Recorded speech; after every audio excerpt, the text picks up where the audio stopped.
ایک PDM بنی ہے، وہ احتجاج کر رہے ہیں، جلوس نکال رہے ہیں، بڑی اچھی بات ہے، نکالو، کسی غریب کا بھلا ہو جائے گا، کسی غریب کا بھلا ہو جائے گا، مہنگائی کم ہو جائے گی، کیونکہ مہنگائی کسی کے بس کی بات نہیں ہوتی۔ یہ سب تماش بین ہے جو آج کل وہ احتجاج کر رہے ہیں مہنگائی کے خلاف، ان کے دور میں تو دودھ کی نہریں نہیں تھیں، یہ تو ہم نے بھی دیکھا ہوا ہے۔ اس ملک میں دودھ کی نہریں کسی نے نہیں بہائیں، اور نہ کوئی بہا سکتا ہے، کیونکہ شریعت پہ عمل پیرا نہیں ہے، محمد کریم کا نام لے کے منافقت کرتے ہیں۔ جو میرا بھی نام لے کے کوئی منافقت کرے گا نا تو میں کیسے اس سے راضی ہو جاؤں گا؟ جو رسول اللہ صلی اللہ علیہ وسلم کا نام لیں، جس ملک کی بنا اس پہ ڈالیں، پاکستان کا مطلب کیا؟ لا الہ الا اللہ، اور پھر اسی سے منافقت کریں، سود نافذ کریں، رشوت عام چلے، فحاشی کا راج قائم کریں، پھر کہیں یہاں دودھ کی نہریں بہہ جائیں، یہ خام خیالی ہے۔ لیکن لطیفے کی بات یہ ہے، آصف زرداری صاحب ہوں، میاں نواز شریف صاحب ہوں، یہ پچھلے 30 سال سے کبھی بے نظیر بھٹو کی شکل میں، کبھی آصف زرداری کی شکل میں، کئی بار میاں نواز شریف صاحب کی شکل میں، بڑی اہم بات کر رہا ہوں، یہ ناراض نہیں ہونا، شکل میں ہمارے اوپر حکمران رہے۔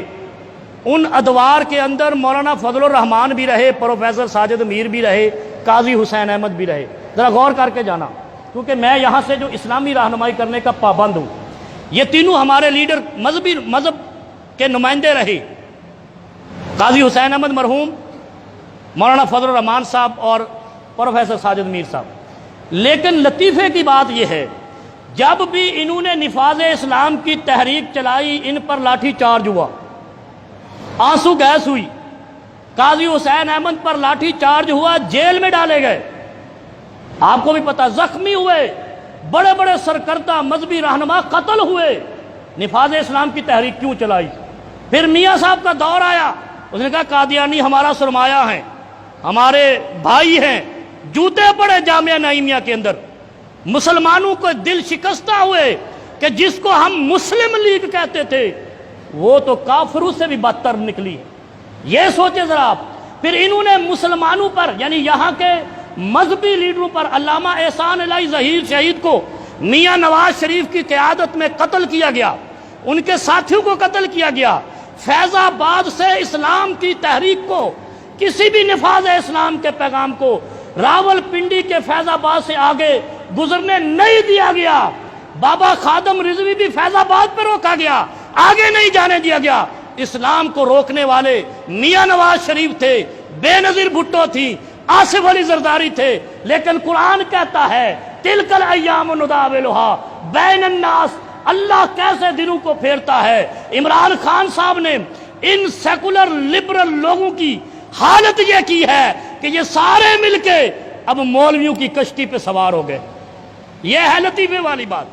آج میاں نواز شریف کا لیڈر مولانا فضل الرحمان ہے، آج آصف زرداری کا لیڈر ساجد میر ہے، آج ان سارے ان لوگوں کا جن کے اوپر کرپشن اور چوری کے الزامات ہیں، سچ ہیں جھوٹ ہیں، یہ فیصلہ قانون اور انصاف کرے گا۔ لیکن مجھے یہ پتا ہے جن کشتیوں میں زرداری صاحب نے اور نواز شریف صاحب نے اپنے ادوار میں سوراخ کیا تھا، آج اسی کشتی میں سوار ہو گئے ہیں۔ تو بتاؤ، جن کشتیوں کو تم نے چھید کر کے ڈبویا تھا، جب اس میں بیٹھو گے تو تم بچ جاؤ گے۔ میں حیران ہوں، 30 سال جن کشتیوں کو چھید کیے ہیں ان سیاستدانوں نے، آج اسی کشتی میں بیٹھ کر کہتے ہیں عمران خان کی حکومت گرائیں گے۔ مجھے بتاؤ عمران خان نے کون سا جرم عظیم کیا ہے؟ مہنگائی، تم نے کون سا دودھ کی نہریں بہائی تھی؟ ایک جرم کیا ہے، وہ ہمیں بھی معلوم ہے، قوم کو بھی معلوم ہے، کہ وہ کہتا ہے چوری کیا ہوا پیسہ واپس لو۔ دنیا کی تاریخ میں پہلی بار ایسا ہوا ہے کہ جو محمد رسول اللہ صلی اللہ علیہ وسلم کے دین کا نام لے اور کہے میں چوروں کو بچانے نکلا ہوں، میں کرپشن کے دفاع میں نکلا ہوں، کوئی دوسرا چارج نہیں ہے۔ یا تو کہو عمران خان کروڑوں روپے ہڑپ کر گیا، لاکھوں روپے ہڑپ کر گیا، ملک کا خزانہ لوٹ کے لندن لے گیا۔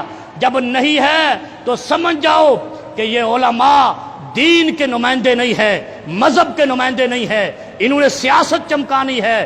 مجھے بتاؤ، یہ پہلے بھی زندہ تھے، یہی مولانا فضل الرحمان نے کبھی ایک بار بھی میاں نواز شریف صاحب کو اور آصف زرداری صاحب کو اپنے ساتھ ملا کر کہا اسلام کو نافذ کرو. اسلام کا نفاذ ہوگا تو تبدیلی آئے گی، ورنہ یہ تبدیلیاں خام خیالی ہیں. ایک بات ذہن میں رکھ لو، جن کشتیوں میں سوراخ کیا جاتا ہے ان پہ سوار نہیں ہوا جاتا. میں آفرین پیش کرتا ہوں مولانا فضل الرحمان کو اور ساجد میر صاحب کو، اور شاباش دیتا ہوں عمران خان صاحب کو کہ ملک کی طاقتور سیاسی سیکولر لبرل جماعتوں کو تم نے سوراخ شدہ کشتیوں کے اندر سوار ہونے پہ مجبور کر دیا ہے. اس پہ میرا سلوٹ بنتا ہے، پاکستان کی آرمی کو بھی بنتا ہے، پاکستان کی موجودہ حکومت کو بھی بنتا ہے. اور انشاءاللہ جن کو تم ڈبوتے رہے ہو وہ تمہیں ایسی جگہ پہ ڈبوئیں گے، یہی تمہارے رہنما جن کو تم نے چن لیا ہے کہ تم قیامت تک دوبارہ اٹھ نہیں سکو گے. یہ ہماری دعا ہے کہ جس نے اس ملک کی بدخواہی کی ہے خدایا تو اس کو بخشنا نہیں. اس دنیا میں اس قوم کے سامنے، اس ملک اور اس قوم کے بچوں کو غربت پہ مجبور کرنے والوں کو اے اللہ ہماری آنکھوں کے سامنے سزا دینا. کیونکہ اللہ کا قانون ہے ظالم غاصب اور والدین کے نافرمان کو اللہ دنیا میں سزا دیتا ہے. اللہ دنیا میں سزا دیتا ہے، اور یہ سزا کا پہلا سٹیپ ہے کہ ہم اسی کشتی میں سوار ہو جائیں جن کو 30 سال تک ہم کوٹتے رہے، مارتے رہے، دباتے رہے، ان کو آگے بڑھنے نہیں دیا کہ کہیں اسلام کا کلمہ بلند نہ ہو جائے. یہ اللہ تعالیٰ کے وہ قانون فطرت ہے جس کو اللہ ایسے بدلتا ہے. تمہاری آنکھوں کے سامنے یہ ایک لطیفے سے کم نہیں ہے کہ جن کو مارتے تھے انہی کے سہارے چل رہے. اور پھر ایک بات اور ہے، لَن يُفْلِحَ قَوْمٌ وَلَّوْا امْرَأَةً، اللہ کے پیغمبر نے فرمایا کہ وہ قوم کبھی فلاح نہیں پائے گی جس کی حکومت، جس کی حاکم ایک عورت بن جائے. ایک عورت بن جائے تو ہم فلاح پانے کے لیے آگے کیوں نہیں بڑھتے؟ فلاح پانے کے لیے ہمیں درویشوں کی، علماء کی، وَعْمَلُوا صَالِحًا، صالح اعمال کرنے والوں کی ضرورت ہے. اللہ ہمیں کامیابیاں بھی دے گا، تبدیلی بھی دے گا، غلبہ بھی دے گا.